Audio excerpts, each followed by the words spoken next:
Da. I onda sam odmah se javila mom komandantu. Mi smo bili u 6. diviziji Ličkoj, muž i ja. On ko liječnik, a ja ko njegova asistentica. I onda mi je u Zagrebu, sam se javila kod jednoga gdje sam morala ići, zvao se Rudi Rak.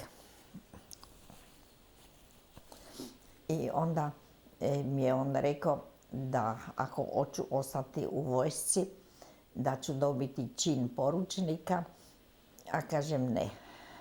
Ja sam krojačica, dosta mi je vojske, ja ću biti opet šnajderica. I onda su oni rekli, dobro, neka otvorim državni salon. Ja sam rekla, dobro, hoću. I ja sam odmah otišla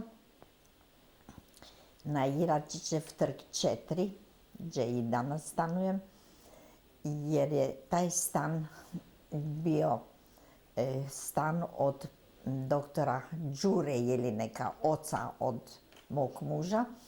On je tamo imao ordinaciju. I tako sam ja onda u tom stanu otvorila salon. A stanovali smo u Mesićevoj 1, gdje sam imala krasnu vilu.